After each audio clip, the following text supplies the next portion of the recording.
ইতিমধ্যে একদিন সতীশ এসে আবেদন জানালো 1 মাসের ছুটি চাই, দেশে যাবে ছেলের বিয়ে দিতে।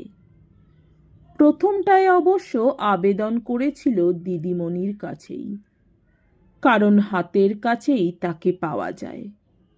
দিদিমণি উঠল ঝংকার দিয়ে, 1 মাস?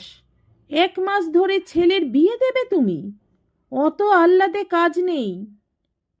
1 মাস ধরে কি আর বিয়ে দেব দিদিমণি? মেয়ে খুঁজতে হবে তো। ও বাবা! সর্বরী চোখ কপালে তুলে বলে, এখনো পাত্রী খোঁজা হয়নি? তবেই হয়েছে। রেখে দাও সব কথা। তোমার ছেলে নিজে বউ খুঁজে জোগাড় করে রাখুক, তুমি গিয়ে বিয়ে দিও।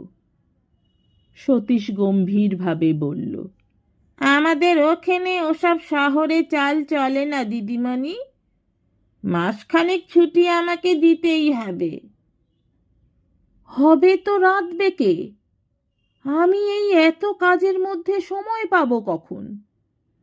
কষ্ট মষ্ট করে চালিয়ে নেবেন। হবে না আমার দ্বারা। যাবে তো একেবারেই যাও। মনের সুখে দেশে বসে বৌমার হাতের রান্না খাওগে, আর আসতে হবে না, অন্য লোক রাখা হবে। অতঃপর সতীশ গিয়ে প্রকৃত মণিবাণীর কাছে কেঁদে পড়ল। দিদিমণি তাকে জবাব দিয়েছে।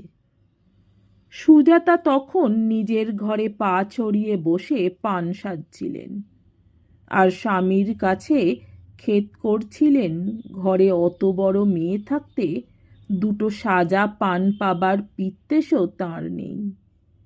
সেই মুখে এই বার্তা। দিদিমণি, অনাদিপ্রসাদ গম্ভীরভাবে বলেন। দিদিমণি জবাব দেবার মালিক নয় সতীশ। সতীশ গামছার কোণে চোখ মুছল, কথা কইল না। সুজাতা বললেন, কেন, কি অপরাধ হলো হঠাৎ? সতীশ কিছু রেখে ঢেকে ইতিহাসটা ব্যক্ত করল এবং শেষ মন্তব্য করল, আপনাদের বড়লোকের বাড়ি তাই। আমাদের দেশে ঘরে অমন ভারী বয়সের বেধবা মেয়ে সংসারের জুতো সেলাই থেকে চণ্ডীপাঠ সমস্ত করে বাবু। এ বয়সে বসে খেলে কি আর রক্ষে আছে? কথাটা শেষ হতে না হতেই সর্বরী ঢুকল ঘরে, মায়ের দুধের বাটি হাতে।